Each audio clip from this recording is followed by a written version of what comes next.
હા, આશા નથી. શૂળપાણી નામનો એક યક્ષ છે. એની સ્ટોરી છે કે કોઈ પૂર્વ ભાવમાં એ સારો બળદ હતો અને એક વખત 500 ગાડીઓને નદીમાં ફસાઈ ગઈ હતી કીચડમાં. તો એ બળદે બધાને કાઢી, પણ છેલ્લી ગાડી જ્યારે એને કાઢી ત્યારે એની એકદમ તકલીફ થઈ ગઈ. એ બેસી ગયો નીચે.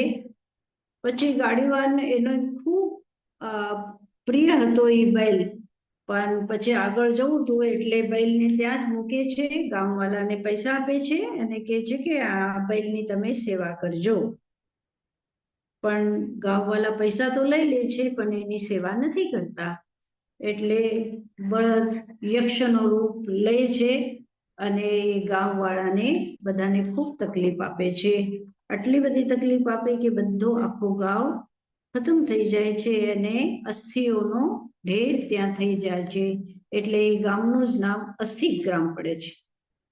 ભગવાન મહાવીર વિહાર કરતા કરતા અસ્થિ ગ્રામ પહોંચ્યા અને અસ્થિ ગ્રામ પહોંચ્યા પછી એને જોયું કે અહીંયા એક યક્ષનું મંદિર છે. તો એ યક્ષના મંદિરમાં એને વિચાર્યું કે હું ધ્યાન સાધના કરું. ત્યાં ઊભા રહી ગયા. બધાએ ના પાડી હતી. જે થોડા ઘણા આજુબાજુના લોકો હતા એ ગામવાળા ક્યાંક આવતા જતા, તો એ લોકોએ કીધું કે તમે આ યક્ષના મંદિરમાં નહીં જાઓ. એ યક્ષનું મંદિર બહુ ભયંકર છે. જો કોઈ પણ એ મંદિરમાં રહે તો એ બીજે દિવસે જીવતો નીકળતો નથી. પણ ભગવાન મહાવીર તો પોતાના ધ્યાનમાં ત્યાં પહોંચી જાય છે અને આખી રાત યક્ષ એને ખૂબ તકલીફ આપે છે. અલગ અલગ તકલીફો, યક્ષ બનીને, હાથી બનીને, વીછી બનીને, સાપ બનીને, શેર બનીને, મચ્છર બનીને, એવી રીતે આખી રાત ખૂબ તકલીફ આપે છે. પણ ભગવાન મહાવીર તો પોતાના ધ્યાનમાં ઊભા જ રહે છે. અને એટલું જ નહીં, એટલી તકલીફો આપ્યા જ રાખે. પછી છેવટે એને એમ થાય કે આ તો કોઈ મારા કરતા બલવાન મનુષ્ય છે કે એ આટલી તકલીફો છતાં પણ એને કંઈ થતું નથી, એમને ઊભો છે. પછી એને વિચાર આવે છે કે ના, કંઈક ગલત થઈ રહ્યું છે. પછી તરત જ એ ક્ષમા માંગે છે, પગે લાગે છે અને ભગવાન મહાવીર પછી એને ઉપદેશ આપે છે કે યક્ષ, ક્રોધથી ક્રોધ વધે છે. તો ગુસ્સાને અને પ્રતિબદલાની ભાવનાને તું ખતમ કરીશ તો જ તારો ઉદ્ધાર થશે. અને શૂળપાણી યક્ષ એ ભગવાનના ઉપદેશને ગ્રહણ કરી લે છે અને આખો ચોમાસો શૂળપાણી યક્ષના ત્યાં ભગવાન મહાવીર ધ્યાનમાં કરે છે. હવે વાંચવાની જરૂર મને નથી લાગતી. એવી રીતેની આ વાર્તા છે. ઠીક છે. એના પછી अनुत्तर योगी अणगार।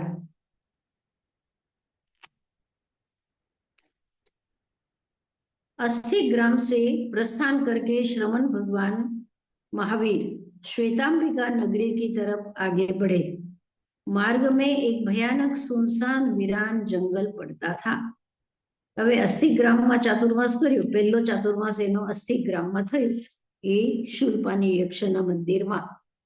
અને પછી ભગવાન મહાવીર ચાતુર્માસ પછી વિહાર કરે છે અને એના આગળમાં જે નગરી હતી શ્વેતાંબિકા નગરી, એ તરફ એ વિહાર કરે છે. માર્ગની અંદરમાં ભયંકર સુનસાન वीरान जंगल હતો।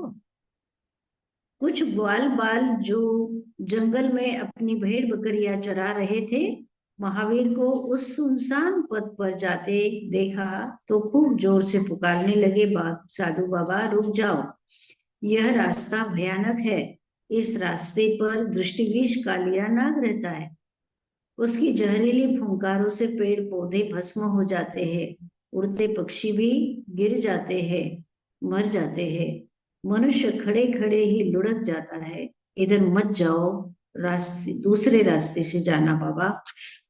ग्वाल बालों की भय भरी पुकार महावीर के कानों पर पड़ी।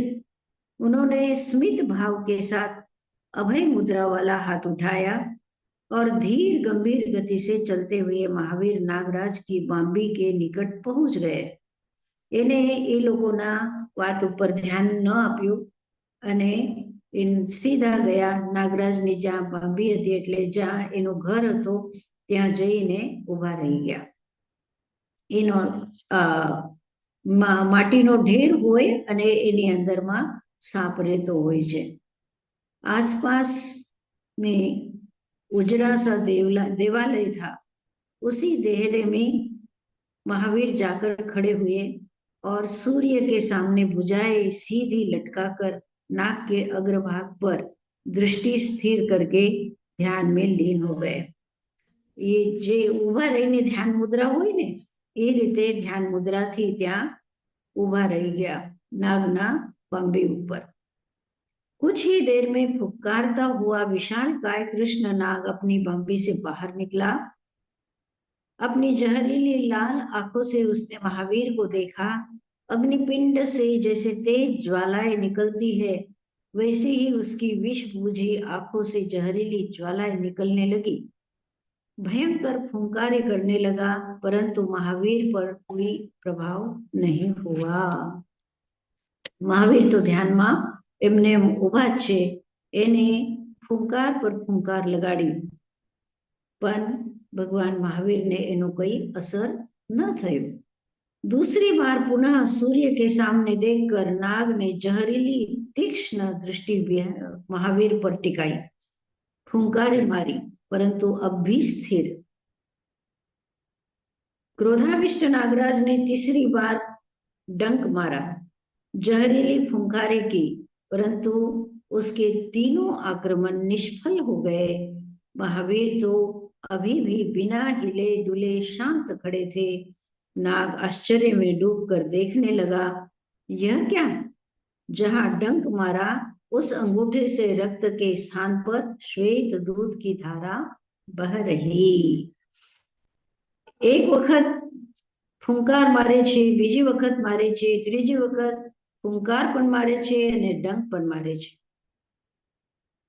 પછી જુએ છે કે મહાવીર તો એમને ઊભા છે અને એના પગમાંથી दूधनी धाराओं निकली रही है.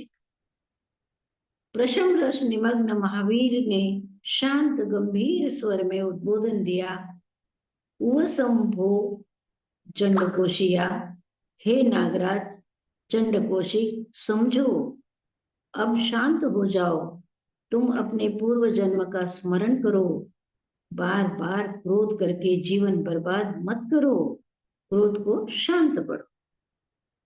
तो भगवान महावीर ने उद्बोधन आपे छे कि तू पूर्व भाव ने याद कर. तू पूर्व भाव में पण गुस्साना कारण थी तने तकलीफ थई हती अने तू आ भाव में एना जे फल छे ए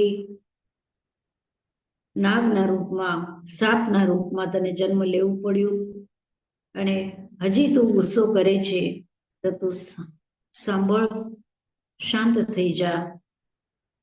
गुस्सा थी तारो जीवन बर्बाद थई रह्यो छे. महावीर की अमृत भरी दृष्टि खुली. नागराज ने अपनी दृष्टि मिलाई तो जैसे उसके हृदय में अपूर्व शांति सी दौड़ने लगी. सचमुच जहर शांत होता हुआ प्रतीत हुआ.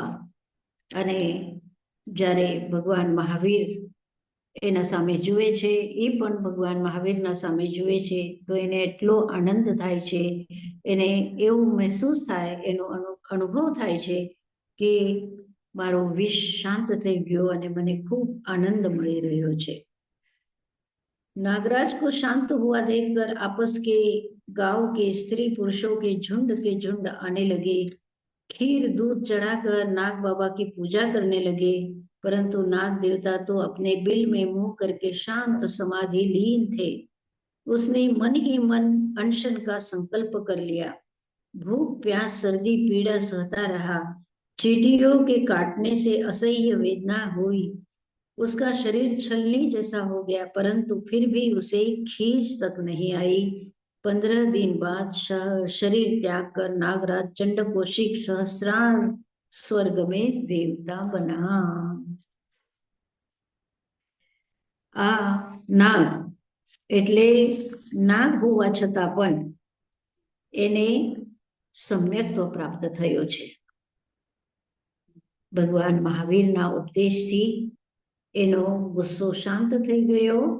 ગુસ્સા ઉપર એને વિજય પ્રાપ્ત કરી અને એને સંહારો કરી લીધો. કષ્ટ સહન કર્યા અને ત્યાંથી ચવીને ત્યાંથી મૃત્યુ પામીને અને એ સહસ્રાર સ્વર્ગમાં દેવ સ્વરૂપ બની ગયો. કારણજી મહારાજ એમને જાતિ સ્મરણ જ્ઞાન થયું હતું ચંદ કૌશિક ત્યારે?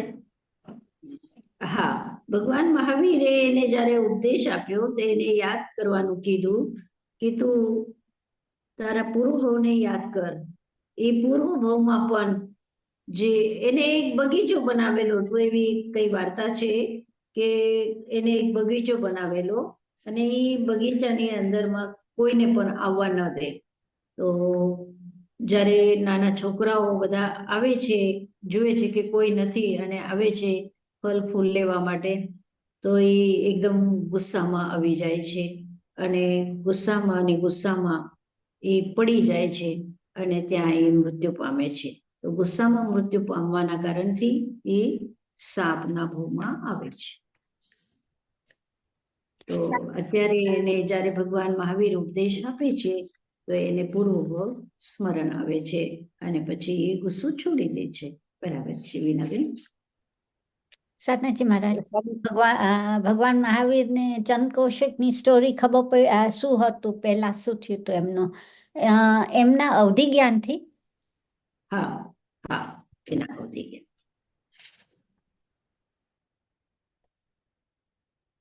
ત્યાં મેઘને પણ કે છે ને, મેઘ કુમારને પણ તારો પૂર્વજન્મ સ્મરણ કર.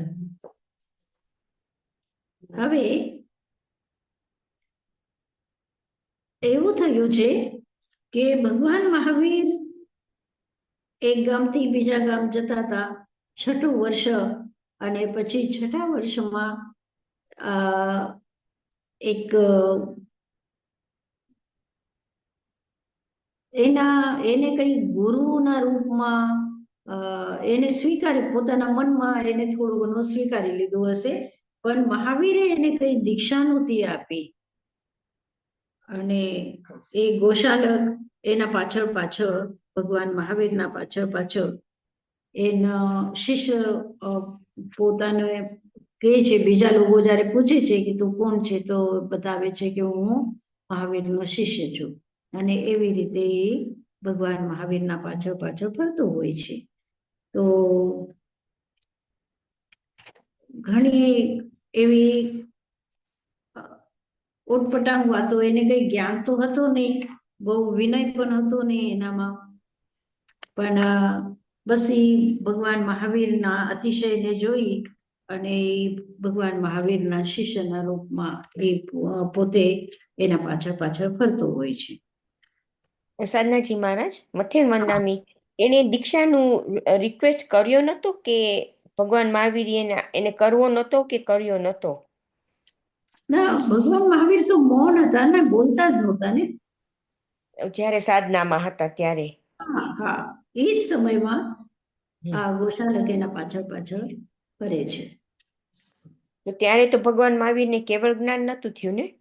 ના, ત્યારે કેવળ જ્ઞાન નહોતું. હા, હવે ભગવાન મહાવીર એક વખત એ શ્રાવસ્તીથી વિહાર કરતા હતા અને એક ગામમાં જતા હતા. एक बार श्रावस्ती से विहार कर श्रमण वर्धमान हलित 2 ग्राम को जा रहे थे. राह में उन्होंने एक विशाल वटवृक्ष देखा। अपनी साधना के लिए उपयुक्त स्थल जानकर वे उस पेड़ के नीचे खड़े हो गए और अपना रात्रि का ध्यान आरंभ किया। सर्दी का मौसम था, ठंडी हवाएं चल रही थी। गोशालक भी महावीर के साथ साथ चल रहा था। ठंडी हवा की चुभन उससे सही नहीं गई, तो वह पेड़ के पीछे चला गया। कुछ देर बाद वहां यात्री आए और उसी पेड़ के नीचे बैठ गए।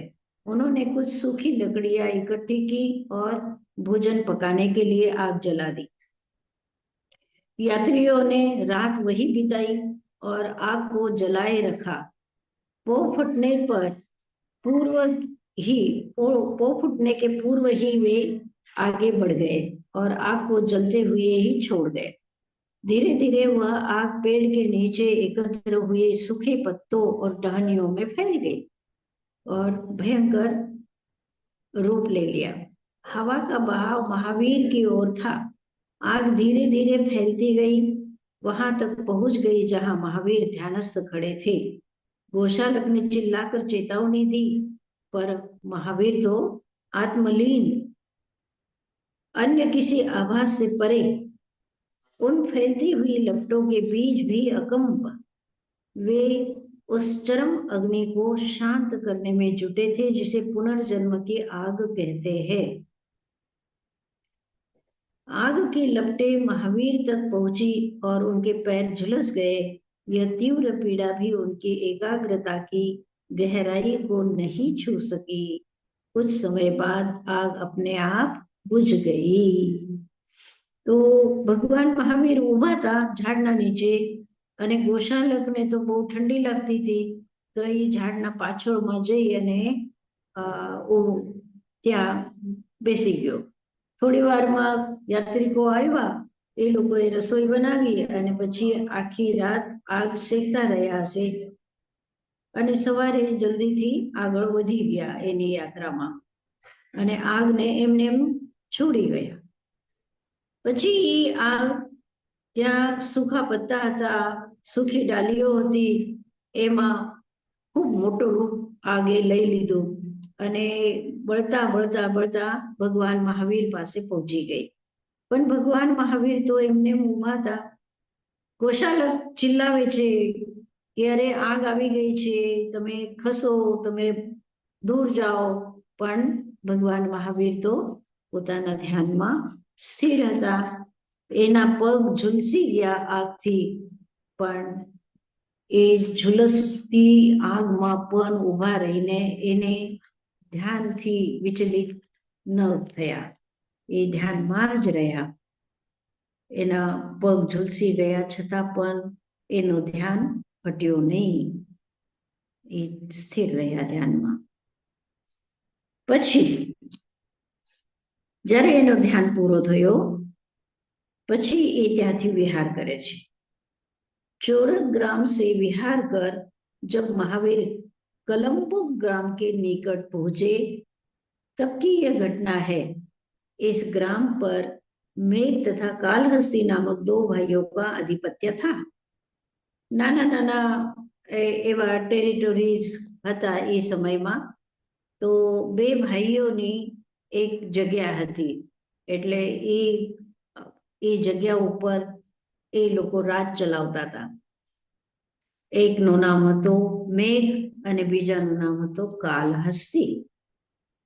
यद्यपि वे जागीरदार और मुखिया थे, फिर भी वे पड़ोसी राज्यों से लूटपाट, राह चलते सार्थों को लूटना, तस्करी आदि त्याज्य कार्यों में लिप्त थे.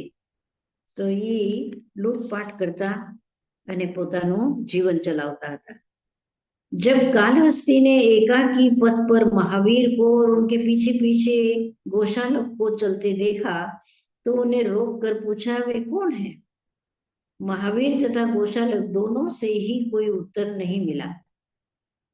બંને જણા ચૂપચાપ આગળ વધતા રહ્યા. એને જવાબ ના આપ્યો. उसने उन्हें पड़ोसी राज्य का गुप्तचर समझा और रस्सियों से बांधकर अमानुषी अत्याचार करने लगा. इस पर भी जब उसे उनसे कोई सूचना प्राप्त नहीं हुई तो उसने उन्हें अधिक यातना देने और प्रश्न पूछने के लिए बड़े भाई मेघ के पास ले जाने की आज्ञा दी।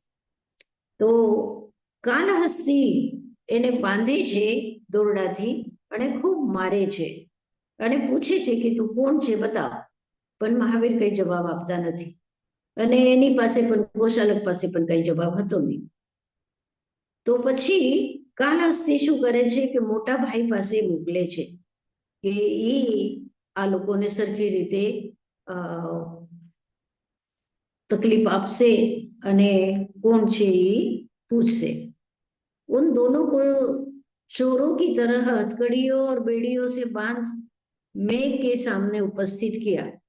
महावीर को देख करके मेघ को लगा उनका चेहरा जाना पहचाना है। उसे अनायास ही याद आया कि उसने एक बार महाराज सिद्धार्थ की राजसभा में कुमार वर्धमान को देखा। उसे यह बेड़ियों से बंधा गुप्तचर कुमार से अनोखी समानता लिए लगा। मेघ ने निकट आकर देखा तो तत्काल पहचान लिया कि ये बंदी अन्य कोई नहीं स्वयं कुमार वर्धमान है जो श्रमण बन गए हैं। वह अपनी आंखों से पश्चाताप के आंसू लिए श्रवण महावीर के चरणों में पड़ा और उनसे क्षमा मांगी। तो आ मेघ जे छे ए महावीर ने ओळखी ले छे अने एने मूकी दे छे। ગોશાલકનું શું થયું ખબર નહીં, પછી એને પણ મૂકી દીધું હશે.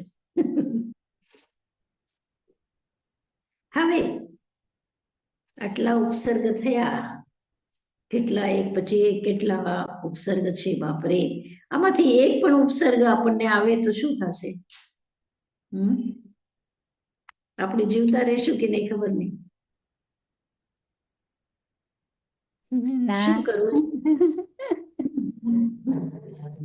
આપણી મનનો કેવા વિચારો હતા. પ્રાર્થનાજી મહારાજ થોડુંક આપણને કોઈ કહી દે તો બી આપણને ના ગમે. કેટલા ઉપસર્ગ બાપરે. અને હજી તો બાકી છે. હજી તો ભયંકર બાકી છે. બહુ ભયંકર ઉપસર્ગ આવ્યા. આટલા આમ એની પાસ્ટ લાઈફમાં આમ ઘણા નથી આમ કહેતા કે કેમ આ થયું, એનો સંબંધ શું હશે પાસ્ટ લાઈફ સાથે એ નથી આવતું ઘણા. હા, એટલે સિમિલર ન હોય, જેવી રીતે કે છે કે એના કાનમાં ઓલું નાખી દીધું એટલે ખીલા ઠોક્યા, તો એવું નથી કે એવા જ કર્મ બંધાય છે. નાનું પણ કર્મ હોય અને મોટો એનો કર્મ બંધાય, અથવા બીજી જાતનું પણ હોય. આપણે અત્યારે વાંચીએ છીએ અને આપણા મનમાં કંઈક બીજું ચાલતું હોય, આપણે કર્યું નથી કંઈ, પણ આપણા કર્મ ભયંકર બાંધી શકીએ આપણે. તો આ કર્મ બંધનો એવું કોઈ કારણ કાર્ય એવી રીતે બધાનું જ આપી શકે એવું નથી હોતું. મતેન વંદામી સાધનાજી મહારાજ, આપણે સૌથી વધારે કર્મ તો આપણે મનથી જ બાંધીએ છીએ ને. મન વચન કાયા ત્રણેય છે, પણ ખરી રીતે મન સૌથી વધુ. ખરી રીતે તો મનથી જ બાંધીએ છીએ, ખરી રીતે મનથી બાંધીએ છીએ. મનનો જ રિફ્લેક્શન વાણી ઉપર અને કાયા ઉપર હોય છે, તો એ કર્મ બંધાય છે. અને એમ પણ કહેવાય છે કે બીજા બધા તીર્થંકર જેટલી લાંબુ આયુષ્યમાં જેટલું સહન નતું કર્યું એટલું મહાવીર પ્રભુએ ખાલી આટલી શોર્ટ લાઈફમાં એટલું વધુ સૌથી વધારે સહન કર્યું. આપણે વાંચીએ છીએ તો આપણે એકદમ આમ કાંટા ઉભા રહી જાય. કેવી રીતે એને સહન કર્યું હશે, કેવી રીતે અને કાંઈ નહીં કરતા ધ્યાનમાં ઉભા છે, એ પોતાના રસ્તા ઉપર ચાલે છે અને કોઈ એને બાંધી દે છે ને મારે છે ને પીટે છે. મને તો એમ થાય છે સાધનાજીમાં કે એના સાધના, એનો મેડિટેશનમાં એનો કેટલો ઊંડો હશે કે એના શરીરમાં શું થાય છે એને ખબર આમ ઇફેક્ટ નથી થતો એમ. એના શરીર અને રસીલાબેન એવું નથી કે એને ખબર નથી, એ એટલે આમ કઈ અજીબ તો નથી ને. ના, અજીબ નથી, પણ એટલે અને સેન્સિટિવ આપણા કરતા પણ વધારે છે. એટલે એનો જે જ્ઞાન છે, મતિ જ્ઞાન જે છે, એટલે સ્પર્શનેન્દ્રિય મતિ જ્ઞાન જેને આપણે કહીએ કે એક ચીટી પણ ચાલે, આપણા પીઠ ઉપર એક ચીટી પણ ચાલે તો આપણને ખબર પડી જાય છે કે નહીં. તો એટલી ઝીણી ચીટી કે એના કરતા પણ કંઈક નાનો જીવ પણ આપણા પીઠ ઉપર ચાલતો હોય તો આપણને ખબર પડી જાય છે. તો આ સેન્સિટિવ છે, આ જે ઇન્દ્રિય આપણી. તો આપણું જે મતિ જ્ઞાન છે એ મતિ જ્ઞાનનું આવરણ બહુ ઓછું છે, પણ ભગવાનનું તો મતિ જ્ઞાન આવરણ ઘણું બધું ક્ષયક્ષમ એનું થયેલું છે. તો એને તો આ સેન્સિટિવ તો છે જ, એને ખબર તો પડે છે બધી, પણ એના તરફ એનો ધ્યાન નથી. એનું ધ્યાન અલગ જ દિશામાં છે. એને કીધું ને કે એ આગ તો બારે બળે છે અને પોતાના અંદરની જે કશાયની આગ છે એને શાંત કરવામાં એ લાગેલા છે એમ.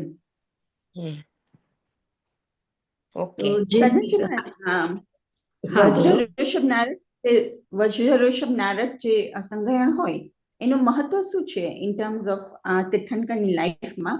ને ઓલ્સો આપણું જે ફીટ બળી જાય તો આપણે તો બર્ન થઈ જાય એટલે પસ ને બધું થાય, તો મહાવીર ભગવાન એવું કઈ થાય નહીં? આપણે અહીંયા પણ જોઈએ છે કે કોઈ બળી જાય છે તો એનો મહિનો સુધી એ જખમ ચાલતી હોય છે અને એના માટે દવા કરતા જ હોય છે. અને કોઈ બળે છે તો એનું 2 દિવસમાં ઠીક થઈ જાય છે, એવું આપણે જોતા હોય છે અહીંયા પણ. તો એનો મતલબ છે કે શરીરના સંગયનની, શરીરના સંસ્થાનની અલગ અલગ વિશેષતાઓ છે.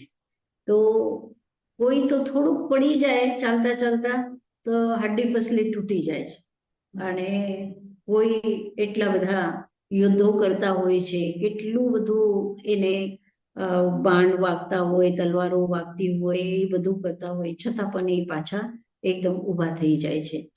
તો શરીરના સંગયનને સમચતુરસ્ર સંગયન સંસ્થાન છે એમનો, તો મજબૂત સંસ્થાન છે. એનું શરીરની શક્તિ એવી છે કે એ જે પણ એને તકલીફો થાય છે, ચમડી છેલાય પણ છે તો ચમડી પાછી જલ્દી આવી જાય છે એમ. પુણ્યનો ઉદય છે, અને અંતિમ પુણ્ય છે ને એનાથી વધુ કોઈ પુણ્ય છે નહીં તીર્થંકર ગોત્રના પુણ્યથી વધુ. તો શરીરનો જે સૌંદર્ય છે, સંસ્થાન છે, અને સંરચના જે છે સંસ્થાન, તો આ બધું પુણ્યના ઉદયથી દ્રઢ છે, બહુ શ્રેષ્ઠમાં શ્રેષ્ઠ છે.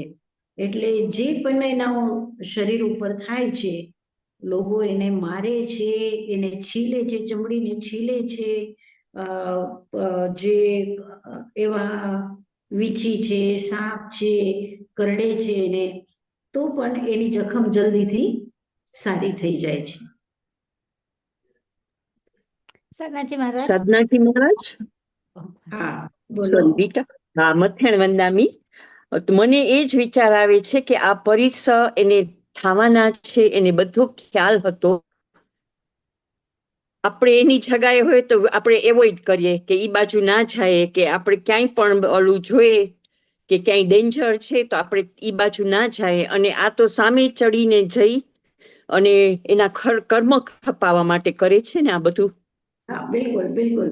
અને એ હવે અહીંયા જે પરિચય એને થાય છે, કોઈ કોઈ વચ્ચે આવી જાય છે, એને ઓળખી લે છે, એને મૂકી દે છે, તો પછી ભગવાન આ બધું જોયા પછી એવો નિશ્ચય કરે છે કે અપરિચિત જગ્યા ઉપર જવું છે. હવે પરિચયનું વર્ણન આવે છે ને તો આગળ આવશે કે એ હજી કઠોર પરિચય આવે એના માટે એ આગળ બીજી એવી અપરિચિત જગ્યામાં, જેને રાડ પ્રદેશ કહે છે, જ્યાં કોઈ એને જાણતું નથી, એવા જંગલી જે જાનવરો જેવા માણસો રહેતા હોય છે ત્યાં એ જાય છે સાધના કરવા માટે. પણ ધન્ય છે એમના આત્માને કે આટલું કરી શકે. આપણે તો ખબર નહીં ક્યારે એવી જગ્યાએ પહોંચશું. સાધનાજી મહારાજ. બહુ મુશ્કેલ છે, બહુ મુશ્કેલ છે.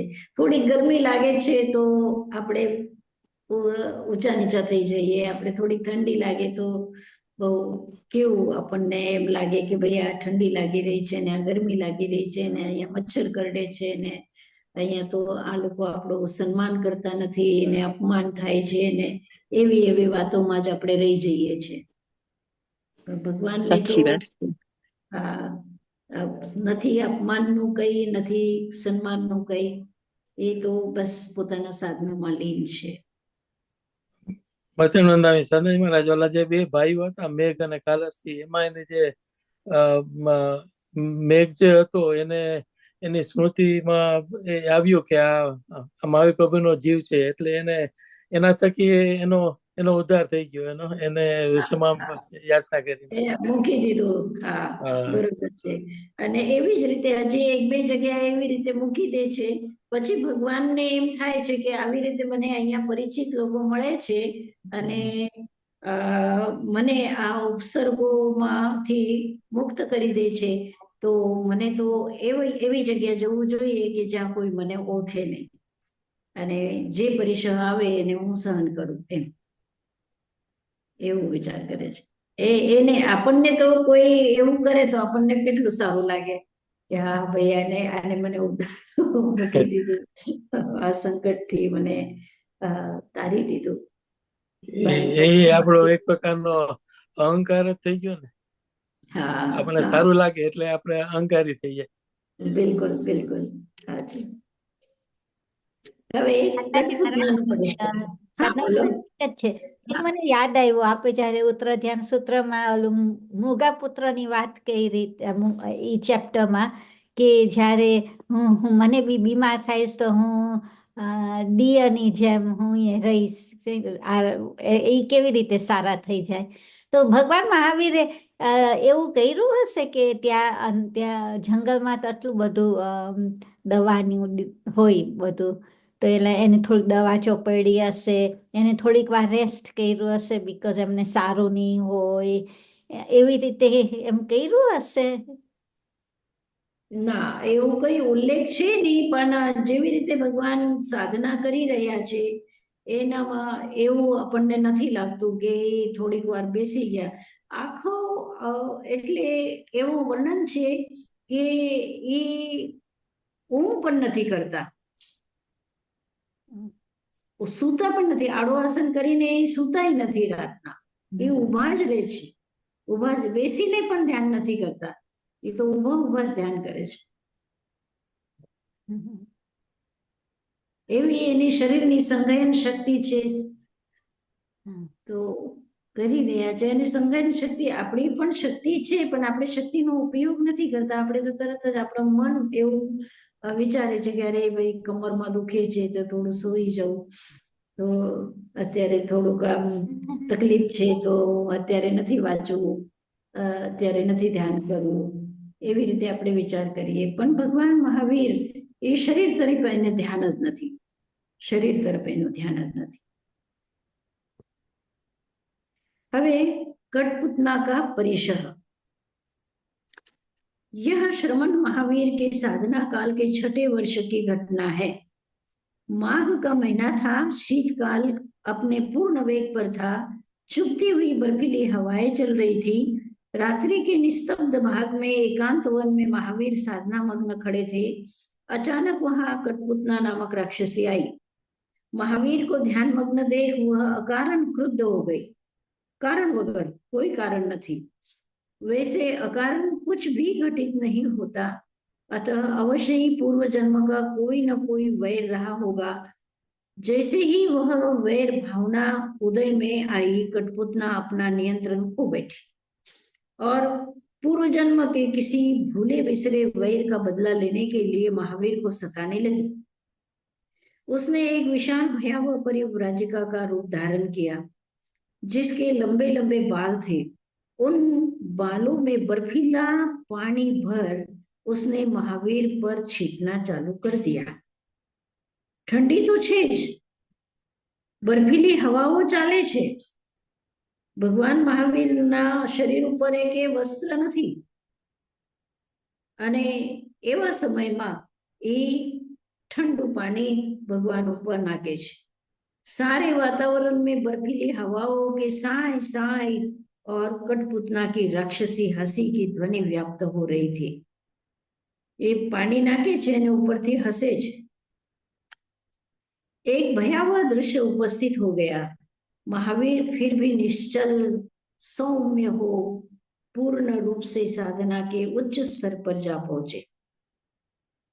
अंततः राक्षसी ने हार मान ली।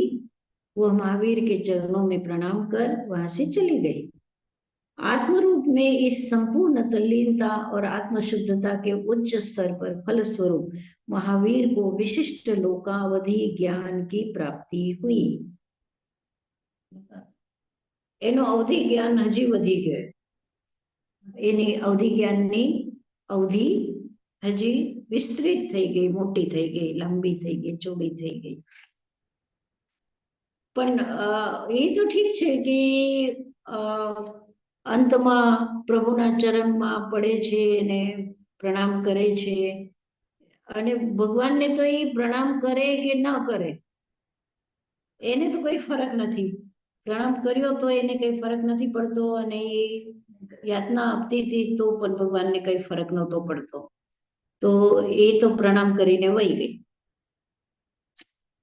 કારાગાર में એને સાધનાજી મહારાજ એને પ્રણામ કર્યું તો એનો આત્મા જરા ઢીલો થયો ને, આમ હંબલ થયો ને। જો સંગમ તો પ્રણામ બી નથી કરીને વયો ગયો। हाँ हाँ हाँ, ये हम्बल। अपने साधना काल के छठे वर्ष में एक दिन श्रमण महावीर वैशाली के पश्चिम में स्थित विदेह राज्य के कुपिय ग्राम में आए। कुपिय ग्राम छे, कुपिय कूप के छे जे कूवो होय ने वेल, तो एमां घणा बधा कूवा हशे એટલે એનું નામ कुपिय गाम छे। दंड नायकों ने उन्हें गुप्तचर समझ बंदी बना लिया और कारागार में डाल दिया। ई जमाना में गुप्तचर નું બહુ જ હતું। એકા બીજા રાજ્યમાં ગુપ્તચર મૂકી દીધા હતા તો એને એમ થયું કે કોઈ ગુપ્તચર છે।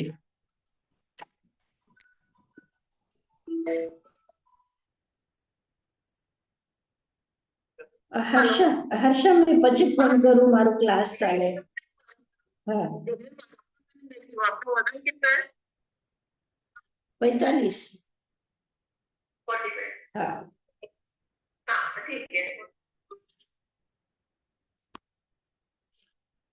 हाँ। महावीर वैशाली के पश्चिम में स्थित विदेह राज्य के कुपिय ग्राम में आए। दंड नायकों ने उन्हें गुप्तचर समझ बंदी बना लिया और कारागार में डाल दिया। गांव में विजया व प्रगल्भा नाम की 2 परिव्राजिकाएं थी। परिव्राजिका એટલે સાધ્વી, એટલે બીજા ધર્મમાં જે દીક્ષા લે છે સ્ત્રી તો એ લોકોને પરિવ્રાજિકા કહે છે। સાધ્વીના રૂપમાં જે લોકો દીક્ષા લીધી તો એને પરિવ્રાजिका કહે છે। जब उन्होंने सुना कि नग्न श्रमण के वेश में कोई गुप्तचर पकड़ा गया है तो वे उसे देखने के लिए आए। श्रमण महावीर कारागार में बंधे हुए ध्यान मग्न खड़े थे। परिव्राजिकाओं ने उन्हें पहचान लिया। दुखित हो उन्होंने प्रहरियों से कहा, तुम अपने राज्य के रक्षक हो और एक सभ्य नागरिक और चोर के बीच भेद नहीं कर पाते। तुम्हें तो एक श्रमण और तस्कर में अंतर ही नहीं जान पड़ता। तुम्हें ज्ञात होना चाहिए कि तुम महाराज सिद्धार्थ के तपस्वी पुत्र श्रमण वर्धमान को यातना दे रहे हो। क्या तुम्हें देवताओं के कोप का भय नहीं लगता? यह तथ्य जानते ही प्रहरी भय से कांप उठे। उन्होंने तत्काल महावीर को मुक्त कर दिया और क्षमा याचना की। श्रमण महावीर ने क्षमा व अभय मुद्रा में हाथ उठाया और अन्य किसी एकांत स्थान की ओर प्रस्थान किया। एवी रीते उपसर्ग ऊपर उपसर्ग આવી રહ્યા છે અને ભગવાન મહાવીર તો જેમ કે કાંઈ ન થયું હોય એવી રીતે આમ થાકીને કે ભાઈ મને જેલમાં બંધ કરી દીધું હતું ને હું તો આટલા દિવસથી ખાધું નથી ને આટલા 15 દિવસનો અપવાસ છે ને એવું એવું કાંઈ નહીં. એ તો ત્યાંથી નીકળી અને બીજી જગ્યા ધ્યાન માટે નીકળી જાય છે.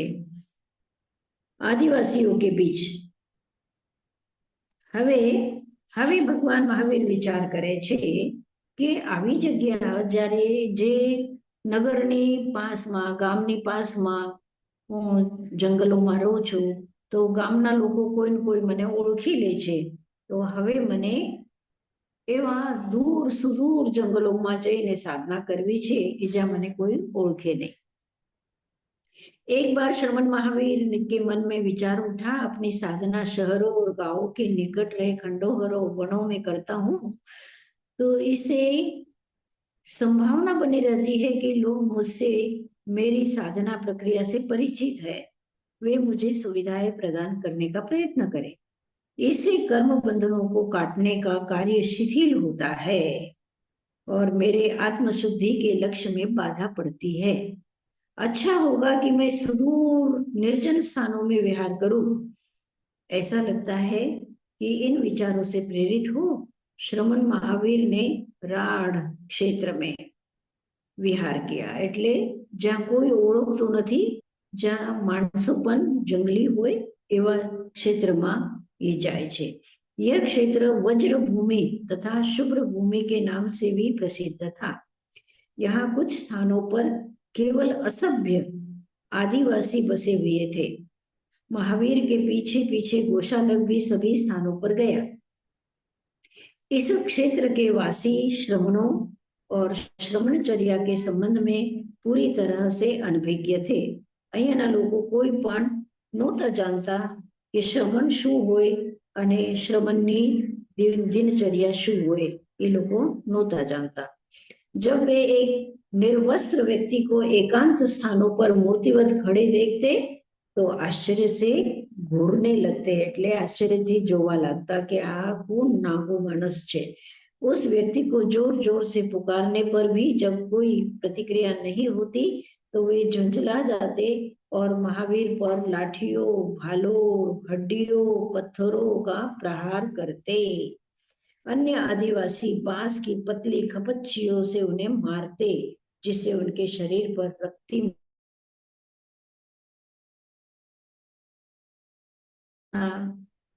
बांस थी मारता, कोई पत्थर मारता, कोई जे हाथ में आवे एनाथी मारता। ऊपर कीचड़ भी फेंक देते। श्रमण महावीर ने ये सभी यातनाएं समता पूर्वक सही और आत्मशुद्धि की ओर कदम बढ़ाते रहे। ए आ बारनी जेटली पण परिशह उपसर्गनी जेटली स्थितिओ आवे छे ए बधी स्थितिओमां ए स्थिर रहता था अने आत्मशुद्धि तरफ ए आगळ ने आगळ वधता जता हता। वे एक स्थान से दूसरे स्थान पर विहार करते, यदा कदा छोटे गांवों के निकट भी जाते, कभी कभार वे गांव में भिक्षा के लिए प्रवेश भी करते। अधिकतर उन्हें बासी और शुष्क भोज्य पदार्थ मिलते। इस क्षेत्र के विहार काल में अधिक समय तक वे निराहार ही रहे। लोग उनकी और कौतूहल के से ताकते, जंगली कुत्ते उन पर झपटते, काट भी खाते। अपने फुहड़ मनोरंजन हेतु वे आदिवासी कभी कभी उन्हें उठाकर धरती पर पटक भी देते, पर महावीर ने कभी विरोध में एक शब्द भी नहीं कहा। इस मौन के कारण उन्हें आदिवासियों के क्रोध का भाजन बनना पड़ा। ऐसी कष्टदायी विषम परिस्थितियों में महावीर ने उस क्षेत्र के अपने प्रथम विहार काल में लगभग 5 माह बिताए। वे एक बार फिर अपने साधना काल में 9वें वर्ष में इस क्षेत्र में लगभग 6 माह के लिए आए थे। એટલે 2 વખત એવા પ્રદેશમાં ભગવાન પધાર્યા। અહીંયા તો કેવી રીતે એને કરતા હતા, એને ઉપર ઉઠાવી નીચે પટકી દેતા હતા। એ પથ્થરોથી મારવું, લાકડીથી મારવું, એના ઉપર કીચડ ફેંકવું, એ તો અલગ વાત છે, ઉઠાવીને નીચે પટકી દેતા હતા અને હસતા હતા. એનો મનોરંજન થતો હતો. એ લોકોને આમ લાગતું હતું કે આ કંઈક હસવાની અને રમવાની વાત છે, એવી રીતે એ લોકો કરતા હતા. તો ત્યાં એ 5 મહિના સુધી ત્યાં રહ્યા અને આ બધા કષ્ટોને સહન કર્યા. એના પછી 9મા વર્ષમાં પણ પાછા ભગવાન અહીંયા પધાર્યા હતા. સાધનાજી મહારાજ, સાધનાજી, એક બાજુ કર્મ બંધાય છે ને એક બાજુ શેડ થાય છે. આ બધા લોકોના કર્મ બંધાય છે. એ તો કર્મ બાંધી જ રહ્યા છે અને એ તો મહાવીરનું નિમિત્ત મળીને અને મહાવીરના માટે એવા કર્મ બાકી તો ગામની અંદરમાં એવી રીતે ઝઘડા થતા હોય, એકબીજાને મારતા જ હોય, એવી રીતે કર્મબંધ તો ચાલતું જ હોય છે. સાધનાજી મહારાજ, ભગવાન તો પોતાના કર્મોના કપાવે છે, નિર્જરા કરી રહ્યા છે. હા રીટાબેન, હમણાં જ અમારું એક કંઈક ડિસ્કશન થતું હતું કે આપણે નિમિત્ત નથી બનવું, કે કોકને અહંકાર થાય આપણે નિમિત્ત નથી બનવું. પણ એવું નથી. આપણો તો ભાવ, મહાવીર ભગવાનનો ભાવ એવો નહોતો કે એને આ બધું આવું મનમાં બીજાને આવીને બીજા આવું કરે, એને એવું કઈ નહોતું એના મનમાં. એ તો એના સાધનામાં જ હતા અને જે પછી બધું થયું એ તો થવાનું જ હતું અને થયું. પણ નિમિત્ત બન્યા ભગવાન મહાવીર એલાકાના મનમાં જે બધા વિકલ્પ આવ્યા. પણ એ નિમિત્ત એવું નથી કે ભગવાને એવું ના કીધું કે મને એવું નિમિત્ત નથી થવું એટલે હું અહીંયા નહીં આવું. હા, એ નિમિત્ત બનવા માટે નથી ગયા, પોતાના કર્મ ખપાવવા માટે ગયા. એના મનમાં એવું નહોતું કે એ લોકો મને મારે, એ લોકો મને તકલીફ આપે, એવું તો કોઈ વિચાર હતો નહીં. એ પોતાના ધ્યાનમાં રહેતા હતા અને જો તકલીફ આવે તો હું સહન કરીશ, એ ભાવ એનો હતો. તો નિમિત્ત બનવા માટે તો એ નહોતા ગયા. એટલે શું આપણે એવી રીતે કહ્યું આપણને નિમિત્ત નથી બનવું, આવી રીતે કોકને અહંકાર આવે, પણ આપણને એવો વિચારે નહીં કરવાનો. કારણ કે આપણે મનમાં આપણો ભાવ શું છે, આપણો ભાવ સારું કરવાનો છે. તો એવો નિમિત્ત એવું આવું ના જોઈએ કે આપણા નિમિત્તથી કોઈને અહંકાર આવે. એ તો હવે જેને આવવાનું છે આવવાનું છે ને સાધનાજી મહારાજ. આપણને કેવી રીતે ખબર પડે કે આપણા નિમિત્તથી કોઈને અહંકાર આવવાનો છે કે કોકનું કઈ પ્યોર થવાના છે લોકો? આપણને ના ખબર હોય ને, કે હ્યુમિલિટી એ ઘણાને આવી જાય. રસીલાબેન, આ જે વ્યક્તિગત સાધના છે, તમે તમારી સાધનામાં જેટલા નિસ્પૃહ રહો, જેટલા રાગ દ્વેષથી મુક્ત રહો છો, એ જ સાધના છે. હવે તમારા નિમિત્તથી કોઈ કંઈ કરે તો એમાં તમે શું કરી શકો? એમાં તમે કઈ ન કરી શકો. બરાબર છે. અને સાધનાજી એમાં બીજું એક હતું કે ભગવાનના કર્મ એવા હતા, તો એના લીધે એને બીજી આવા દેશમાં જવું પડ્યું. એટલે એને એવું એના વિચાર કર્યો કે એના કર્મ જ હતા કે એને ત્યાં લઈ ગયા. એક મિનિટ, આપણા કર્મો તો છે ને, આપણા પણ છે ને કર્મો, આપણા પણ કર્મ છે. ભગવાનના જેવી રીતે કર્મો હતા એવા આપણા પણ કર્મો છે. એટલા જ કર્મો છે, એના કરતા વધારે છે, એના કરતા વધારે છે. હવે જો આપણે આપણા પરિચિત જગ્યાને મૂકીને આપણે કોઈ બીજી જગ્યા ઉપર જઈએ તો આપણા સાથે શું થાય? ઘણું ઓલું થાય. થઈ શકે કે ન થઈ શકે? થઈ શકે. થઈ શકે. આપણે એકદમ જંગલી પ્રદેશોમાં જઈએ, જે આદિવાસી ટેરોટરી છે, ત્યાં આપણે જઈને ઉભા રહીએ તો એ લોકો આપણને શું કરે? આપણે કઈ પૂજા તો નથી કરવાના. એવી જ રીતે આપણને પણ તકલીફ આપશે, પણ આપણે હિંમત નથી કરતા ને આપણા કર્મને ખપાવવા માટે. આપણે એવા જંગલમાં જઈને ઉભા રહી જઈએ, આપણે ના કરી શકીએ. આપણે તો જ્યાં પરિચિત છે, જ્યાં આપણને હાથ જોડે છે, જ્યાં આપણને આદર મળે છે, જ્યાં સન્માન મળે છે, ત્યાં જ આપણે રહીએ છીએ. આપણે એમ પણ કહીએ ને કે આ જીવ પોતે પોતાનો કર્મનો કરતા છે અને કર્મનો ભોગતા છે. એટલે એ પ્રમાણે એ જીવ એવા છે કે એને ઈ સ્થાનમાં એનો જન્મ થયો છે ને એવી જ રીતે એ વર્તવાના છે ને. અત્યારના આપણે બધી જગ્યાએ અનંતી વાર જઈ આવ્યા છે, તો એમાં આપણે એમાંના એક હશું એમાં આપણે હા, જરૂર ઓલી જરૂર ખાતરી આપણે શું પણ નથી. જંગલી હશું. થઈ શકે છે કે ભગવાન મહાવીરને જે કષ્ટો આપ્યા એમાંથી એક આપણે પણ હશું. આપણે એવું હોઈ પણ થઈ શકીએ. શકે. એવું પણ થઈ શકે. જી. જી. સનજ મહારાજ, આપણે હા. દેરાસરમાં જાય તો એક નિયમ છે કે આપણે માથે ઓઢીને જવાનું, અને એમાં રીઝન આપે છે કે તમે બીજાના ખરાબ વિચારમાં નિમિત્ત ના બનો. પણ એ વિચાર કેવી રીતના શક્ય હોઈ શકે? કારણ કે તમે કેવી રીતના નિમિત્ત બનો છો બીજાના, જેમ આમાં થયું, જેના વિચાર જેવા હોય એવા હોય, આપણે કેવી રીતના નિમિત્ત બનીએ એમાં? તો ઈ રીઝનિંગ મને સમજ નથી પડતી કેમ. ના ના, એ તો હવે કઈ પણ સ્ટોરી કોઈ બનાવી દે છે. આમ માથે ઓઢવાની પદ્ધતિ હતી જ પેલા, તો હવે તમે માથે નથી ઓઢતા, પણ કમસે કમ મંદિરમાં દેરાસરમાં તમે માથે ઓઢો. હવે પુરુષોને તો એવું નિયમ નથી ને, પુરુષો ક્યાં ઓઢે છે? તો શું એના માથામાં વિચાર નથી? એટલે તમે એ પુરુષો માટે નિમિત્ત થાવ કે એના ખરાબ વિચાર થાય, પણ એવું તો ના હોઈ શકે ને. જેવા વિચાર હોય એવા લગ્ન હોય. I mean, you can't change that વિચાર just by you. એ તો આપણે એવી સ્ટોરી બનાવી દઈએ.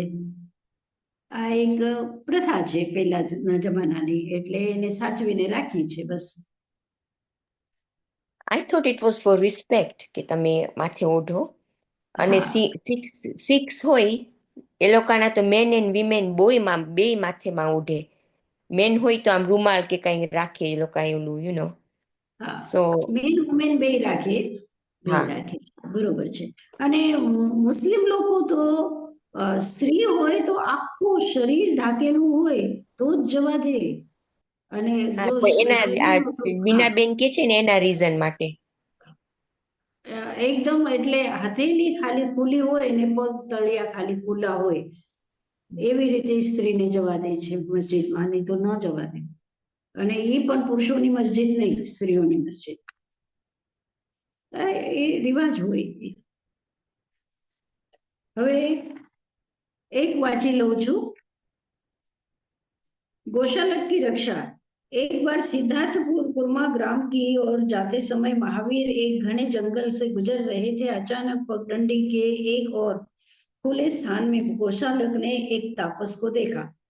थोड़ा निकट आने पर उसने देखा कि तापस किसी अनोखी तपस्या में संलग्न था। वह सूर्य की ओर मुंह किए, हाथ ऊपर उठाए और सर झुकाए खड़ा था। उसकी लंबी जटाएं धरती पर लटक रही थी, मानो वटवृक्ष की जड़ें।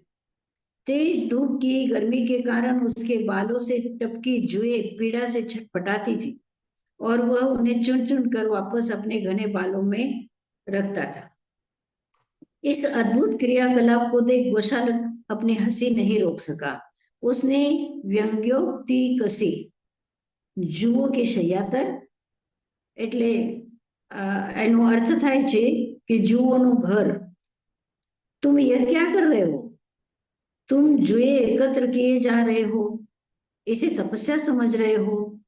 पहले तो वह तापस शांत रहा, पर जब गौशालक ने तीखे व्यंग्यबाण चलाना बंद नहीं किया तो उसने क्रोध से जलती आंखों से उसे देखा और कहा, मूर्ख अज्ञानी, मेरा नाम वैशायन तापस है और मैं तेरे समान अज्ञानी मूर्खों का काल हूं। इस कथन से संभल कर चुप हो जाने के स्थान पर गौशालक फिर हंस पड़ा। इस पर तापस कुछ कदम पीछे हटा और अपने मुंह से अग्नि स्वरूप तेजोलेशा छोड़ी। यह शक्ति कठोर दीर्घ तपस्या से प्राप्त होती है। क्षण मात्र में आग का धुआं तेजी से गौशालक की ओर बढ़ा। भयाक्रांत गौशालक महावीर की ओर सुरक्षा के लिए पुकारता हुआ दौड़ा। बनते मेरी रक्षा करो, यह तापस मुझे भस्म कर देगा। महावीर के निकट पहुंचकर वह उनके चरणों में गिर पड़ा। गौशालक की करुण पुकार सुन महावीर के मन में करुणा उमड़ी। उन्होंने घूमकर निकट आते आग के धुएं को देखा। महावीर के करुणामय हृदय से शांत शीतल ऊर्जा का स्वाभाविक स्रोत बहने लगा। जब महावीर की अमृत दृष्टि उस आग के गोले पर पड़ी तो वह शांत हो गया। क्रुद्ध तापस ने अपनी शक्तिशाली तेजोलिशा को शांत होते देखा तो वह चकित हो गया। उसने श्रमण महावीर को एक अत्यधिक शक्तिशाली शीतलेशा संपन्न पहचाना। क्षमा करें कल्याण मूर्ति, मुझे यह पता नहीं था यह व्यक्ति आपका शिष्य है। और इस प्रकार गोशालक की प्राण रक्षा हुई। तो એ વૈશાયન તપસ્વી જે હતો તો દયા તો હતી એની અંદરમાં, જટા રાખતો હતો અને તપસ્યા કરતો હતો.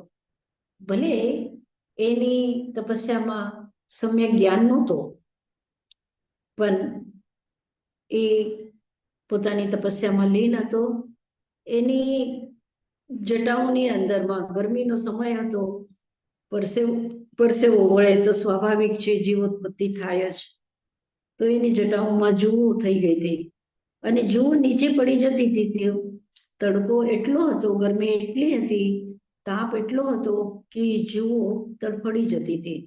તો ઓલો તપસ્વી એ જુઓને ઉપાડીને પોતાના જટાઓમાં ફરીથી રાખી દેતો હતો. દયા તો હતી એની અંદરમાં. તો એવી રીતે કરતા ગોશાલક જ્યારે જુએ છે તો એના ઉપર હસે છે અને કાંઈ નું કાંઈ બોલે છે. તો એને ગુસ્સો આવે છે તપસ્વીને, પણ ગુસ્સામાં એ જે કે છે એનો વિચાર ગોશાલક કરતો નથી, એને પોતાની મજાક ચાલુ જ રાખે છે. ત્યારે એને ખૂબ ગુસ્સો આવે છે અને એ તેજોલિશા છોડે છે. ભગવાન મહાવીર ના ચરણમાં જ્યારે ગોશાલક જાય છે અને નિવેદન કરે છે કે મને બચાવો, ત્યારે ભગવાન મહાવીર તો આગળ ને આગળ ચાલતા હતા. પાછળ શું થઈ રહ્યું છે એને એના ઉપર ધ્યાન નહોતું આપ્યું, ઉપયોગ નહોતો લગાડ્યો. તો જ્યારે પાછળ વળીને જુએ છે ગોશાલકની આવાજ, કરુણ આવાજ સાંભળીને, ત્યારે જુએ છે કે આગનો ગોળો આવી રહ્યો છે ગોશાલક તરફ. તો એ ભગવાન મહાવીરની કૃપા દૃષ્ટિ એવી હતી કે એ શીતલેશા એમાંથી નીકળે છે ને એ શાંત થઈ જાય છે.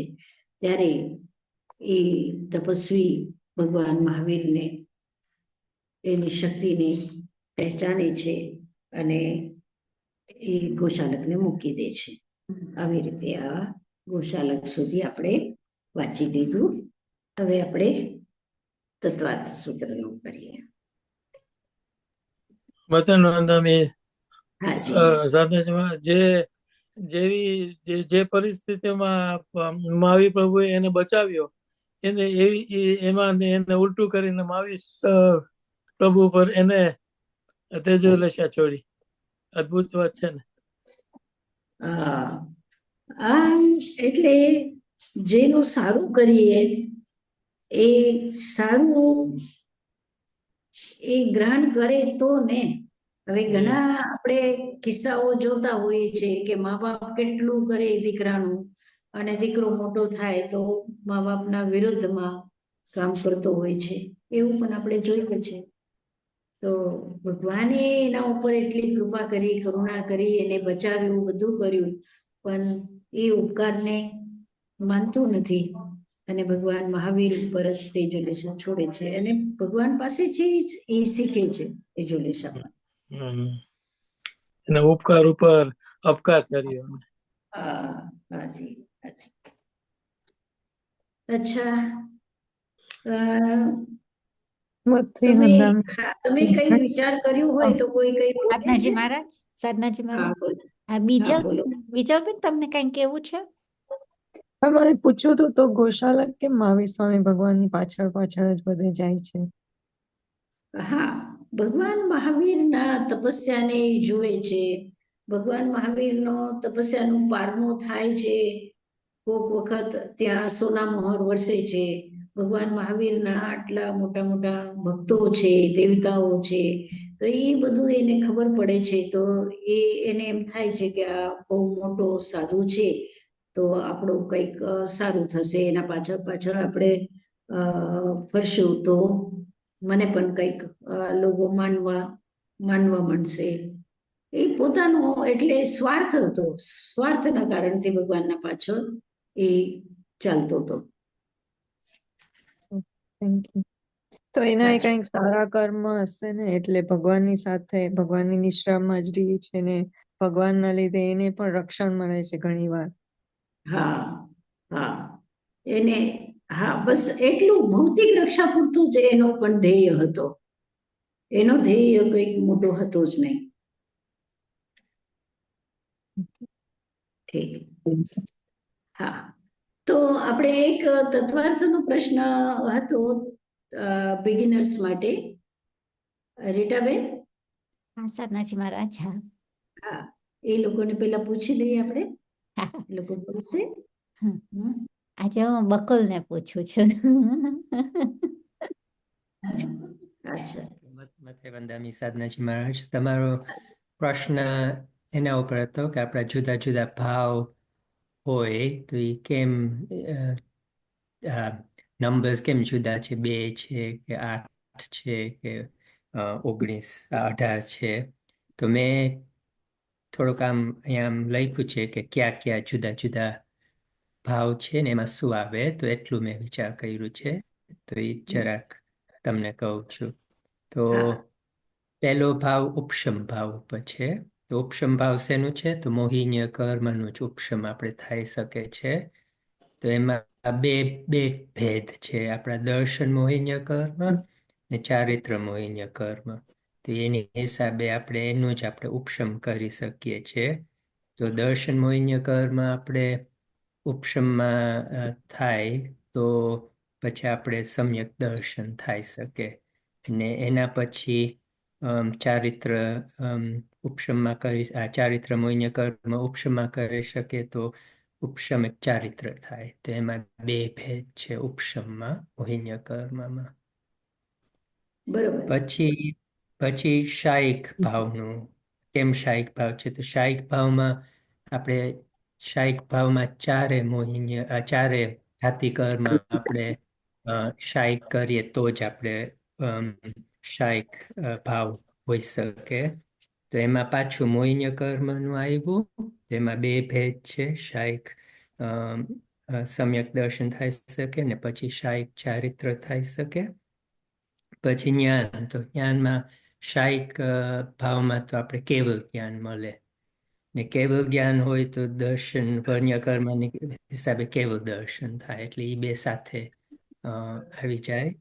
ને છેલ્લું ઘાતી કર્મ અંતરાય કર્મ છે. તો એમાં 5 ભાગ છે, દાન, લાભ, ભોગ, ઉપભોગ ને વીર્ય. તો આપણે શાયિક ભાવમાં એટલે જે ભગવાનને જેને કેવલ જ્ઞાન થઈ ગયું હોય એ લોકોનું અંતરાય કર્મ બધા નીકળી ગયા હોય તો આ કમ્પ્લીટ દાન, લાભ, ભોગ, ઉપભોગ ને વીર્ય લોકોને હોય. એટલે કર્મ જ ના હોય, અંતરાય કર્મ બધા નીકળી ગયા હોય. તો એ બધું આપણે ગણીએ તો એ 9 ટાઈપ્સ થઈ જાય છે શાયિક ભાવમાં. ને છેલ્લું તમે પૂછ્યું તો એ શાયપશમિક ભાવમાં. તો એ શાયપશમિક ભાવ આપણે બધા એ ભાવમાં વધારે હોય છે. તો એમાં પાછા ઘાતી કર્મ ચારે આવી જાય છે. તો જે આપણે મોહિનીય કર્મમાં પાછા 2 ભેદ આવી જાય, શાયપશમિક સમ્યક દર્શન ને શાયપશમિક ચારિત્ર થઈ શકે. ને જ્ઞાનમાં જ્યાં સુધી સમ્યક દર્શન ના હોય ત્યાં સુધી આપણે અજ્ઞાનમાં હોય, તો મતે, શ્રુત ને અવધિ એ 3 ભાગ જ આવી શકે. ને જ્યારે સમ્યક દર્શન થઈ જાય તો એ પછી જ્ઞાનમાં આપણે મતિ, શ્રુત, અવધિ ને મન પર્યાય જ્ઞાન આવે. ને આમાં કેવલ જ્ઞાન ના આવે, બીકોઝ એ શાયિક ભાવ હોય તો જ આપણે કેવલ જ્ઞાન, ને બીજે જ્ઞાનની જરૂર નથી. કેવલ જ્ઞાન હોય તો બીજા પછી એમાં રેલેવન્ટ ના હોય. ને અંતરાય કર્મ પાછું દાન, લાભ, ભોગ, ઉપભોગ ને વીર્ય એમાં આવી જાય, તો એ 5 થાય. ને છેલ્લું છે દર્શન વર્ણ્ય કર્મ. તો એમાં 3 ભાગ છે, ચક્ષુ દર્શન, અચક્ષુ દર્શન ને અવધિ દર્શન. તો સમજમાં એમ છે કે એ ને જ્ઞાન આમ લગભગ 2 સાથે જ થાય. તો આપણે જ્યારે જ્ઞાન્યાવર્ણ્ય કર્મમાં શાપ શમ થાય તે દર્શન વર્ણ્ય કર્મનું એ શાપ શમ એ 3 ભાગમાં એ થતું હોય. બરોબર બરોબર બરોબર છે. એકદમ સરસ એકદમ સરસ. બીજાને કોઈને કઈ કેવું છે?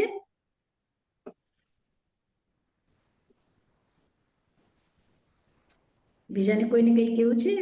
રીટાબેન પૂછી લ્યો બધાને. હા, હા કોના બીજલબેન છે, રીમી કંઈક, બીનાબેન, પ્રતિભાબેન. સેમ જ આમ રીટાબેન વિચાર કર્યો તો, પણ મને ક્વેશ્ચન એટલે એમાં ક્વેશ્ચન શું હતો કે ખાલી જુદા જુદા ભાવોનું વર્ણન કરવાનું એમ ક્વેશ્ચન ના, એટલે હતો. જુદા કેમ કેમ બે છે? ઔપશમિક ના કેમ બે છે? હા ક્ષાયિક ના કેમ 9 છે અને ક્ષાયક ના કેમ 18 છે? એમ ઓકે કેમ ઓકે આવી? હા, બસ તો મેં આ જેમ બકુલભાઈએ કહ્યું એમ જ મેં પણ બધું વિચાર કર્યો તો, એટલે મને તો એમ કે કંઈક વધારે હશે, એટલે હું વ્યાધિ કરતી હતી કે મને વધારે કેમ સમજણ કાંઈ નથી પડતી કે કાંઈ. સાધનાજી મહારાજ. હા હા, ના એટલે રીટાબેને કીધું કે ભાઈ તમે જે પ્રશ્ન પૂછો છો તો એમાં જે લોકોએ અત્યારે તત્વાર્થ શરૂ કર્યું છે એ લોકો માટે ઈઝી પ્રશ્ન પૂછો, એટલે ઈઝી માટે પૂછું હતું. બરોબર હા, છે. તો બરાબર છે, એ જ બધો વિચાર કર્યો હતો. હા હા હા. હવે હા, રસીલાબેન પ્રશ્ન પૂછે છે કે આ જે 5 લબ્ધિઓ છે એમાં આપણો કોઈ એફર્ટ છે, આપણો કોઈ પુરુષાર્થ છે કે નહીં? 5 લબ્ધિ કહેવાય છે: ક્ષમિક લબ્ધિ, પછી વિશુદ્ધિ લબ્ધિ, દેશના લબ્ધિ, પ્રાયોગ્ય લબ્ધિ અને કરણ લબ્ધિ. તો આ 5 લબ્ધિઓ છે. સમ્યક દર્શન થવા પહેલા આ 5 લબ્ધિઓ હોય તો પછી સમ્યક દર્શન સુધી આત્મા પહોંચે છે. તો આ એમાં કોઈ પુરુષાર્થ નથી. પુરુષાર્થ ફક્ત આપણું આટલું જ છે. મેં પહેલા દિવસે પણ કીધું હતું કે આપણે તત્વજ્ઞાનની રુચિ રાખીએ અને તત્વજ્ઞાનમાં વધારે એફર્ટ કરતા રહીએ, એને સમજવાની. તો આ જે આપણો એફર્ટ છે એ કરતા કરતા કરતા કરતા કોઈ એવો સંયોગ આવી જાય કે આપણને અર્ધપૂતગલ પરાવર્તનનો સમય બાકી રહ્યો હશે, એનાથી વધુ સમય હશે આપણો, તો સમ્યક દર્શન ન થાય. પણ અર્ધપૂતગલ પરાવર્તનનો અર્થ શું છે ખબર હશે તમને લોકોને? કે અર્ધપૂતગલ પરાવર્તન એટલે આપણે શરીરમાં પૂતગલોને લઈને મૂકીએ તો એક વખત જે શરીરમાં પૂતગલો આપણે યુઝ કર્યા છે, પછી બીજા પૂતગલો, પછી હજી બીજા, એવી રીતે પૂતગલ પરાવર્તન એટલે બધા પૂતગલોનો શરીર રૂપમાં, આહારના રૂપમાં અને ભોગોપભોગની સામગ્રીના રૂપમાં આપણે લઈને મૂકી દઈએ તો એ પૂતગલ પરાવર્તન કહેવાય. તો એવો અર્ધપૂતગલ પરાવર્તનનો સમય બાકી રહ્યો હશે, એ સમયમાં એવો સંયોગ મળે છે આપણને કે એ સમયમાં જ પાછી બીજી કન્ડિશન એ છે કે આપણા જે કર્મોની સ્થિતિ છે એ કર્મોની સ્થિતિ એક કોડાકોડી સાગરોપવની રહી હશે. એટલે મોહનીય કર્મની 17 કોડાકોડીમાંથી ફક્ત એક કોડાકોડી રહી હોય. એવી જ રીતે જ્ઞાનાવરણ, દર્શનાવરણ, વેદનીય અને અંતરાય, જે 30 કોડાકોડી સાગરોપમની છે ચારેય કર્મોની સ્થિતિ, એમાંથી પણ એક કોડાકોડીની જ રહી જાય, થોડી ઓછી, એમ એક કોડાકોડીની રહી જાય. અને 20 કોડાકોડીની છે નામગોત્રની, એ પણ એક કોડાકોડીની રહી જાય. એવી પરિસ્થિતિ આવે કે આ બધા 7 કર્મોની સ્થિતિ, કર્મ જે અવધિ છે એ એક કોડાકોડીની રહી જાય. એવો સમય આવે અને પછી ઉપશમ થાય એવો નિમિત્ત આવે, એ જ ટાઈમમાં આપણને કોઈ ઉપદેશ દેવા વાળો મળી જાય, દેશના લબ્ધિ હોય, વિશુદ્ધિ થાય આપણા આત્માની, એવી પરિસ્થિતિ આવે ત્યારે અધા પ્રવૃત્તિકરણ અથવા યથા પ્રવૃત્તિકરણ થાય. અને એ યથા પ્રવૃત્તિકરણ થાય તો પણ આપણને સમ્યક્ત્વ મળે એ જરૂરી નથી. એટલે ત્યાં સુધી આપણે સમજો કે આપણે પ્રયત્ન કરીએ છીએ કે ક્યાંક આપણને એક રાજમહલમાં જવું છે, તો એ રાજમહલના દરવાજા સુધી આપણે આ બધી લબ્ધિઓ આપણને મળી ગઈ, ક્ષમિક લબ્ધિ મળી ગઈ, વિશુદ્ધિ લબ્ધિ મળી ગઈ, એ બધી લબ્ધિઓ મળી ગઈ અને આપણે દરવાજા સુધી પહોંચ્યા. પણ એવો કોઈ સંયોગ આવી જાય, એવી કોઈ તુફાન આવી જાય, કંઈક આવી જાય કે આપણું પાછું મોડું આમ થઈ જાય, ફરી જાય અને આપણે પાછા ઊંધા રસ્તે ચાલવા માંડીએ. તો યથા પ્રવૃત્તિકરણ સુધી પહોંચ્યા પછી પણ આપણે ઊંધા રસ્તે પાછા જઈ શકીએ છીએ. તો યથા પ્રવૃત્તિકરણ સુધી પહોંચીએ, એના પછી જો આપણા સંયોગો સારા હોય, આપણી વિશુદ્ધિ સારી હોય, આપણે આગળ જ વસીલા બેન, આપણો કોઈ પ્રયત્ન નથી, પણ આપણે જો આગળ વધીએ તો અપૂર્વ કરણની અંદરમાં આપણી ખૂબ અપૂર્વ એટલે આપણી અંદરની જે આધ્યાત્મિક વિશુદ્ધિ છે એ અપૂર્વ થઈ જાય. એટલે પેલા કોઈ વખત એવી નથી થઈ એવી વિશુદ્ધિ થાય. ત્યાર પછી આપણે અનિવૃત્તિકરણ સુધી પહોંચીએ છીએ અને અનિવૃત્તિકરણથી આપણને પહેલો જે સમ્યક્ત્વ થાય છે એ ઔપશમિક સમ્યક્ત્વ થાય છે. ઔપશમિક સમ્યક્ત્વ થયા પછી એની સ્થિતિ જે છે એ તમને બધાને ખબર છે, અંતર્મુહૂર્તની છે.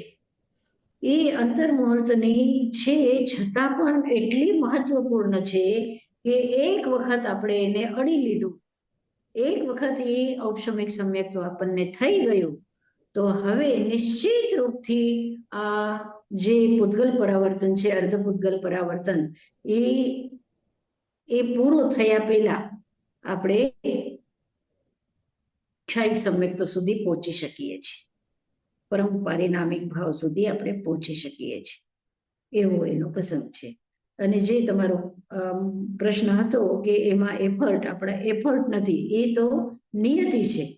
એ જે ઉપાદાન કારણ કહેવાય છે, આ ઉપાદાન કારણ આપણો એવી રીતે વિશુદ્ધ થતા થઈ જાય. જેવી રીતે ઉદાહરણ આપ્યું છે કે એક પથ્થર છે અને એ પથ્થર નદીના પ્રવાહમાં વહેતો પથ્થરોથી ટકરાતો ગોળ મટોળ થઈ જાય છે.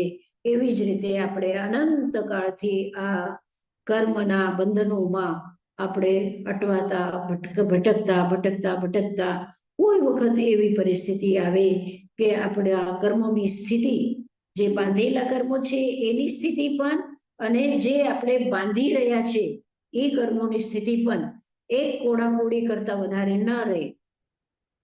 આપણે બાંધીએ છીએ એ પણ એ વધારે 2 કોડાકોડી કે 4 કોડાકોડી કે 10 કોડાકોડીની ન બાંધીએ, એ 1 કોડાકોડીની જ બાંધીએ.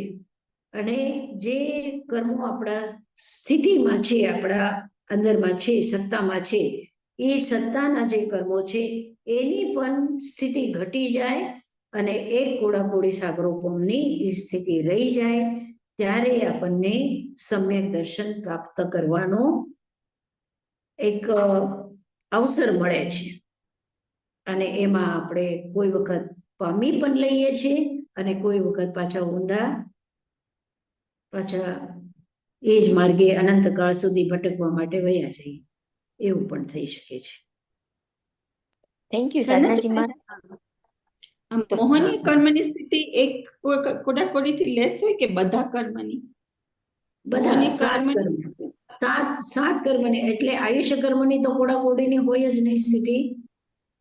આયુષ્ય કર્મની તો 33 સાગરોપમની જ હોય ને. બાકી કર્મોની કોડાકોડીની સ્થિતિ હોય છે. તો એ બધી સ્થિતિ, એ બધા 7 કર્મની આપણે મોહનીય કર્મની તો કહીએ છીએ, કારણ કે મોહનીય મોટો છે ને, એટલે આપણે મોહનીય કર્મની કહીએ છીએ.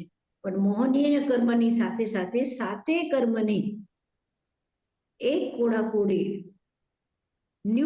થોડીક ન્યૂન એક કોડાકોડી સાગરોપમની સ્થિતિ રહી જાય ત્યારે આપણે સમ્યક્ત્વ પ્રાપ્તિનો અવસર મળે છે. તો આ ઔપચારિક સમ્યક્ત્વ ભવિતવ્યતા જ છે, એમાં કાંઈ એફર્ટ જ નથી, ભવિતવ્યતા જ છે. ના, ભવિતવ્યતા છે, એ નિયતિ છે. નિયતિ, આપણે નિયતિને માનીએ છીએ. અહીંયા સુધી નિયતિને માનીએ, એના પછી પુરુષાર્થ. ને આ 5 લબ્ધિ જરાક એક્સપ્લેન કરજો સદનજી મહારાજ. હા, 5 લબ્ધિ જરાક એક્સપ્લેન કરો. 5 લબ્ધિ. હા, ક્ષાયુક્ષમિક લબ્ધિ જે છે, તો એનો મતલબ જ છે અત્યારે જે કીધું આપણે કે ક્ષાયુક્ષમિક લબ્ધિ આપણા કર્મોનો ક્ષયક્ષમ થાય, એને અને એ ઓછું થઈ જાય, કર્મની સ્થિતિ ઓછી થઈ જાય. અને ઓછી થઈ જાય એટલે આત્માની અંદરમાં વિશુદ્ધિ આવે, તો એ વિશુદ્ધિ લબ્ધિ છે. વિશુદ્ધિ લબ્ધિ એ પણ આવે એટલે આપણા પુરુષાર્થથી ન આવે. એ ક્ષયક્ષમ લબ્ધિ પછી એ આપોઆપ વિશુદ્ધિ આવે આત્માની અંદરમાં. પછી દેશના લબ્ધિ એટલે એવો આપણને પ્રસંગ મળે કે કોઈ આપણને કહેવા વાળો, સાચો રસ્તો બતાવવા વાળો મળી જાય. અને પ્રાયોગ્ય લબ્ધિ એ પણ એવી છે કે અશુભ કર્મ જે છે, એ અશુભ કર્મ એની જે તીવ્રતા છે એ મંદ થઈ જાય. જે ઘાતી કર્મ છે, એ ઘાતી કર્મની સ્થિતિ મંદ થઈ જાય. એનો જે તીવ્ર રસ છે એ મંદ થઈ જાય. એ પ્રાયોગ્ય લબ્ધિ છે. અને પછી કરણ લબ્ધિ છે, જેવી રીતે યથા પ્રવૃત્તિકરણ છે, પછી અપૂર્વકરણ છે, અને પછી અનિવૃત્તિકરણ છે. તો એ લગભગ એવું નથી થતું કે આ બસ ક્ષયક્ષમ લબ્ધિ શરૂ થઈ એટલે આપણે અનિવૃત્તિકરણ સુધી પહોંચશું એવું જરૂરી નથી. આ વચ્ચે કોઈ પણ લબ્ધિમાંથી આપણે પાછા ફરી શકીએ છીએ અને આગળ પણ વધી શકીએ છીએ. બે વસ્તુ છે. ને બીજા વર્ડ્સ આવે છે, અપુનર્બંધક અને દ્વિપુનર્બંધક. અપુનર્બંધક અને દ્વિપુનર્બંધક ને ઈ શું?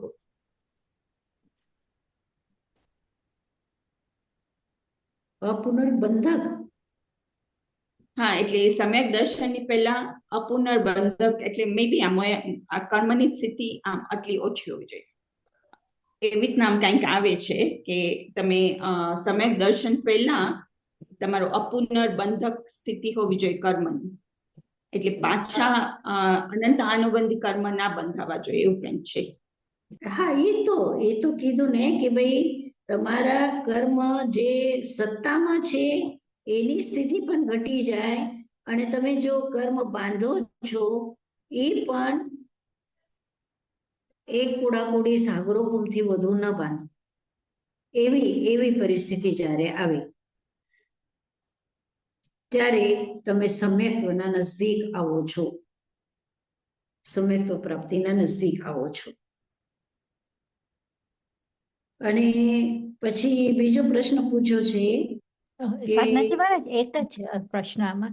તો આપણે સ્થિતિ ઓછી કરીએ પણ એની સાથે રસ ઓછું નથી થતું કે થઈ જાય છે રસ બી ઓછું?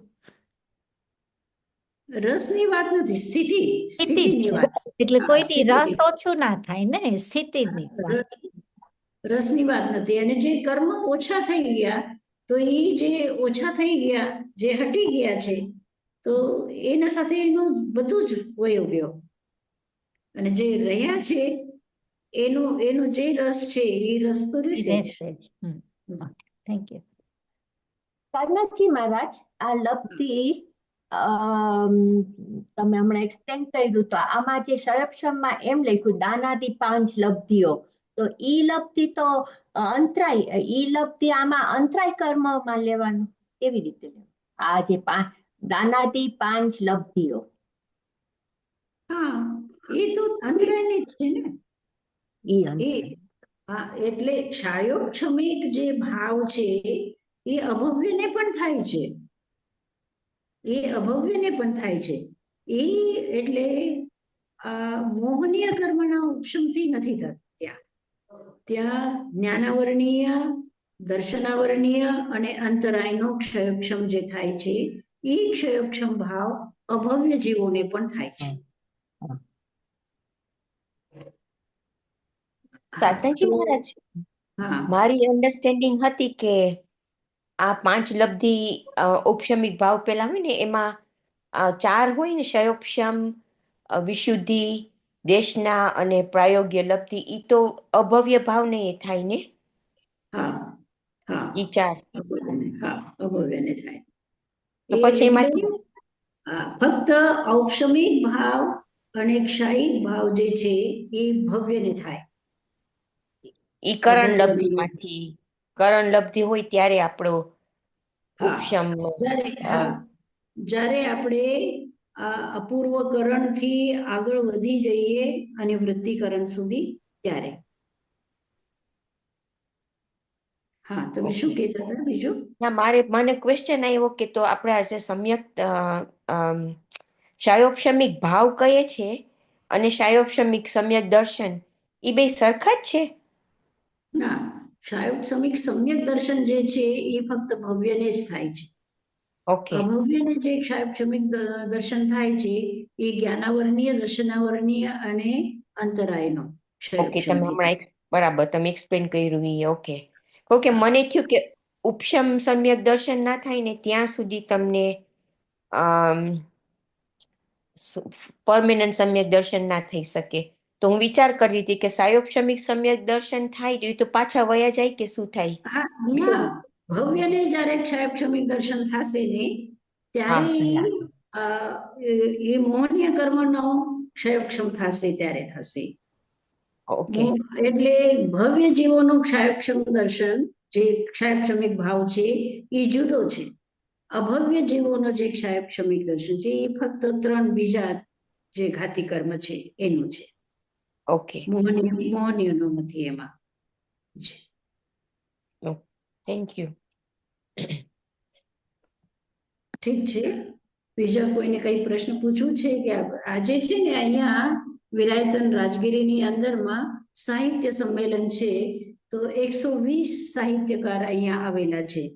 તો 1 વાગે એ લોકોનું અહીંયા જે તમે હોલ જોયું ને ઉપરનો, ઓફિસમાં ઉપરનો હોલ, એમાં એ લોકોનું 2 દિવસ અહીંયા જ રહેવાના છે એ વિરાયતનમાં રાજગીરીમાં, અને એ લોકોનું સેશન ચાલી રહ્યું છે, તો એમાં જવાનું છે. ઠીક છે, તો આપણે હું માંગલિક સંભળાવું છું. નમો અરહંતાનમ, નમો સિદ્ધાનમ, નમો આયર્યાણમ, નમો વજ્જાયાનમ, નમો લોએ સવસાહુનમ. એસો પંચ નમોકારો સર્વ પાવપણાસનો મંગલાનંચ સવ્વે સિંપડ હવૈ મંગલમ. ગુરુદેવ की आज्ञा चत्तारि मंगलम अरहंता मंगलम सिद्धा मंगलम साहु मंगलम केवली पन्नतो धम्मो मंगलम. चत्तारि लोकोत्तमा अरहंता लोकोत्तमा सिद्धा लोकोत्तमा साहु लोकोत्तमा केवली पन्नतो धम्मो लोकोत्तमो. चत्तारि शरणं पवज्जामि अरन्ते शरणं पवज्जामि सिद्धे शरणं पवज्जामि साहु शरणं पवज्जामि केवली पन्नतं धम्मं शरणं पवज्जामि. 4 शरणा दुख हरणा सुख करना और शरणा नहीं कोई, जो भवे प्राण यादरे अक्षय अमर पद होय. ओम शांति शांति. हाजी. જય જિનેન્દ્ર જય મથેણ જિનેન્દ્ર. વંદામી. નર્મદાની સાથે